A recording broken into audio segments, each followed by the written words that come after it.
అందరికీ నమస్కారం. నేను మీ బిసిరెడ్డి.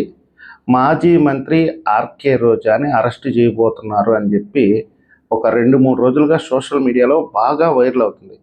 ఈరోజు ఉదయం కూడా నాకు అత్యంత కీలకమైనటువంటి వ్యక్తుల నుంచి ఒక మెసేజ్ వచ్చింది. రోజాని ఏ క్షణమైనా అరెస్ట్ చేయొచ్చు అని. అసలు రోజా గురించి తిరుపతికి వెళ్ళి తెలుసుకుంటే చాలా పెద్ద భోగవతమే ఉంది. బండరాయి దగ్గర నుంచి దేవుడి వరకు మొత్తం దోపిడీ. చిత్తూరు జిల్లా రాజకీయ చరిత్రలో అత్యంత కరప్టెడ్ పొలిటీషియన్ ఎవరు అంటే ఆర్కే రోజా. ఇందులో ప్రథమ స్థానం పెద్దిరెడ్డి రామచంద్రారెడ్డిది అయితే ద్వితీయ స్థానం ఆర్కే రోజాది. దేవుడు టిక్కెట్ల దగ్గర నుంచి రియల్ ఎస్టేట్ వ్యాపారుల దగ్గర వరకు ప్రతి ఒక్కరిని దోపిడీ చేసింది. చివరాఖరికి సొంత పార్టీ కార్యకర్తల దగ్గర నుంచి కూడా డబ్బులు వసూలు చేసింది.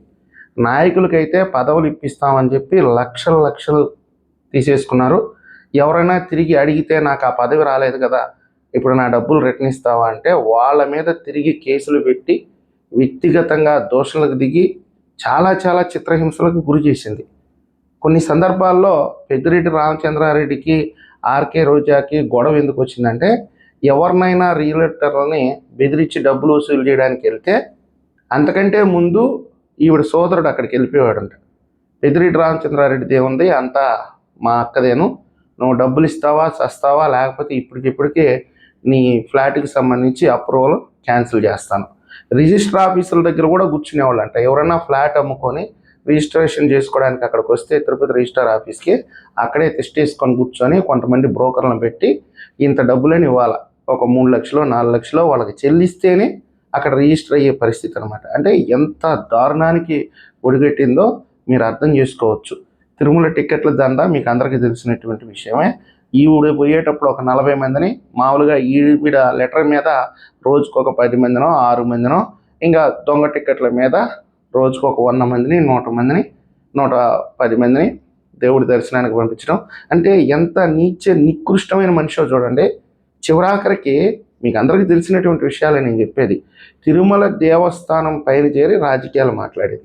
లోకేష్ గారి గురించి, చంద్రబాబు నాయుడు గారి గురించి, పవన్ కళ్యాణ్ గారి గురించి వ్యక్తిగత దూషణ, బూతులు తిట్టేది ఆవిడ. ఇప్పటి వరకు తిరుమల ఒక పవిత్రమైనటువంటి స్థానం, అక్కడ ఎవరు కూడా రాజకీయాలు మాట్లాడరు. ఎవరన్నా విలేకరులు వచ్చి అడిగితే ఏదో 4 ముక్కలు మాట్లాడతారు, కానీ వ్యక్తిగత దూషణకు మాత్రం ఎవరు దిగరు. ఆ సాహసం కూడా ఈవిడ చేసింది. చివరాఖరికి ఈవిడ దేంట్లో ఇరుక్కుంది అని ఈరోజు ప్రభుత్వం చెప్తుందంటే, ఆడుదాం ఆంధ్ర కార్యక్రమంలో 130 కోట్ల రూపాయలు దోచేసింది అని. వాస్తవంగా ఈవిడ 1000 నుంచి 2000 కోట్ల రూపాయల వరకు అక్రమాలు చేసింది, అక్రమ సంపాదన ఉంది, అవినీతిగా పాల్పడ్డది అనేది అందరికీ తెలిసినటువంటి విషయమే. కానీ ప్రభుత్వానికి మాత్రం 130 కోట్లకు సంబంధించి ఈరోజు ఆధారాలు దొరికినాయి. ఆడుదాం ఆంధ్ర కార్యక్రమంలో ఏదైతే కిట్లు ఉంటాయో, అంటే బ్యాట్లు, బాళ్ళు, వీటికన్నిటికీ సంబంధించి చివరాఖరికి విజేతలను ఎంపిక చేసే విషయంలో కూడా ఈమె అవినీతికి పాల్పడి వాళ్ళ దగ్గర కూడా డబ్బులు తీసుకొని విజేతలను ప్రకటించింది. వాళ్ళ పోటీదారులను ఎంపిక చేసే విషయంలో కూడా అవినీతికి పాల్పడింది. ఇన్ని ఆరోపణలు వచ్చిన తర్వాత దీని మీద అసెంబ్లీలో కూడా చర్చ జరిగింది. అసెంబ్లీలో చర్చ జరిగిన తర్వాత ఒక విచారణ కమిటీని వేశారు. ఆ విచారణ కమిటీ సంవత్సరం పాటు ఆవిడ మీద ఎంక్వైరీ చేసి చివరాఖరికి ఇప్పుడు అరెస్ట్ చేస్తున్నాము అని చెప్తున్నారు. నాకైతే నమ్మకం లేదు.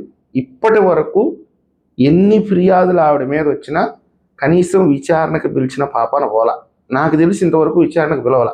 ఒకసారి ఏదో 41A నోటీస్ ఇచ్చినట్టున్నారో, అది ఆవిడ చించి ఆడ చిత్తగొప్పలో పాడేసినట్టుంది. లెక్కలేదు ఆవిడకి.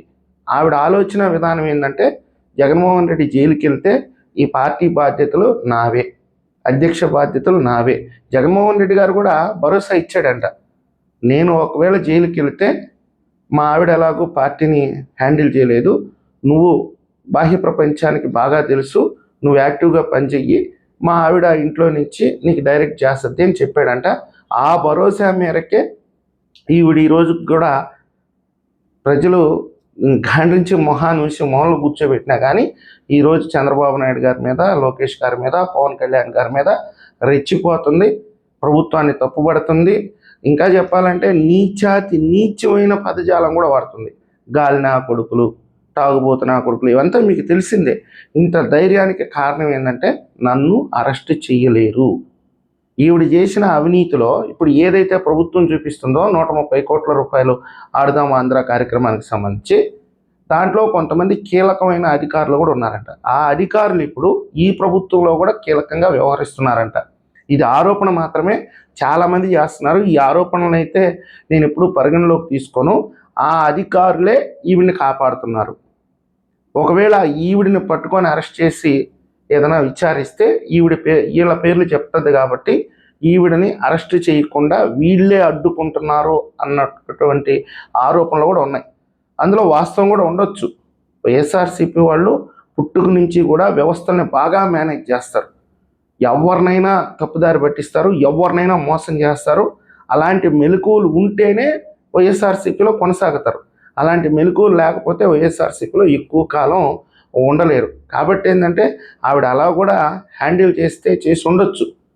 నా అభిప్రాయం ప్రకారం రోజా అరెస్ట్ కాకపోవచ్చు. నాకైతే ఈ ప్రభుత్వం మీద అంత నమ్మకం అయితే లేదు. ఒకవేళ అరెస్ట్ గీస్తే మొట్టమొదటగా పెద్దిరెడ్డి రామచంద్రారెడ్డిని అరెస్ట్ చేయాలి. పెద్దిరెడ్డి రామచంద్రారెడ్డిని పక్కకు తప్పించేశారు. దాదాపుగా లేదు అరెస్ట్ అనేది. మిథున్ రెడ్డిని అరెస్ట్ చేశారు కానీ పెద్దిరెడ్డి రామచంద్రారెడ్డి దాదాపుగా 1.5 సంవత్సరం అయిపోతుంది. ఆ రికార్డ్స్ అన్ని తగలబెట్టేశాడు, సాక్షులనంతా పక్కదారి పట్టించేశాడు. అంటే వాళ్ళంతా కూడా హ్యాండిల్ చేయగలరు, వ్యవస్థలను మొత్తాన్ని హ్యాండిల్ చేయగలరు. ఒకవేళ తెలుగుదేశం పార్టీలో ఉండే కీలకమైన నాయకులకి, చంద్రబాబు నాయుడు గారికి, లోకేష్ గారికి, పవన్ కళ్యాణ్ గారికి అరెస్ట్ చేయాలి, ఇట్లాంటి దుర్మార్గులను జైల్లో పెట్టాలని ఉండొచ్చు. కానీ వాళ్ళైతే నేరుగా పోయి అరెస్ట్ చేయలేరు కదా. అలాగా పెద్దిరెడ్డి రామచంద్రారెడ్డి తప్పించుకొని ఈరోజు మునగాళ్ళలాగా తిరుగుతుంటే రోజే ఎంత కొనుసుకోగొట్టం. నాకు తెలిసినంత వరకు నాకైతే నమ్మకం లేదు. ఇదేదో సోషల్ మీడియాలో హైప్ కోసం అక్కడ పులివెందుల ఎన్నికలు జరుగుతున్నాయి కాబట్టి ఈరోజు రాష్ట్ర వ్యాప్తంగా ఉండేటటువంటి 5 కోట్ల మంది ప్రజలు వైఎస్ఆర్సీపీ అవినీతి నాయకుల మీద ఆగ్రహంతో ఉన్నారు, ప్రభుత్వం పట్ల అసహనంతో ఉన్నారు. కాబట్టి ఆ అసహనాన్ని ఏదన్నా కవర్ చేయడం కోసం ఇప్పుడు ఏదన్నా రోజా ఇష్యూని తీసుకొచ్చారా, రోజాను అరెస్ట్ చేస్తారు అంటే ఏమన్నా అక్కడ పోయి తెలుగుదేశం పార్టీకి ఓట్లు వేస్తారా అన్న అనుమానం కూడా నాకుంది. మ్యాక్సిమం నా అవగాహన మేరకు, నాకున్నటువంటి పరిజ్ఞానం మేరకు రోజానైతే అరెస్ట్ చెయ్యకపోవచ్చు. నాకు ఆ ఆలోచన మాత్రం కనుచూపు మేరలో కనపడట్లేదు. ప్రభుత్వం అంత సాహసం చేస్తుందా అనేది కూడా నాకు అనుమానమే. అధికారులనే కాదు, ఈ ప్రభుత్వానికి కూడా చాలా అనుమానం. ఆడినంటే ఈడేమనుకుంటాడో, ఈయనంటే వాడినేమనుకుంటాడో, ఎన్ని బండబూతులైనా తిట్టించుకుంటారు, వాళ్ళ చేత ఎన్ని ఆరోపణలైనా చేయించుకుంటారు, వాళ్ళు మొహాన్ని ఊసినా తుడుచుకొని ముందుకెళ్తారే కానీ వీళ్ళ దగ్గర ఈ యాక్షన్కి రియాక్షన్ ఉండదు. కాబట్టి ఈ రోజుకి కూడా ఈ ప్రభుత్వం మీద ప్రజలకి ఏంటంటే కొంత అసహనంగానే ఉంది.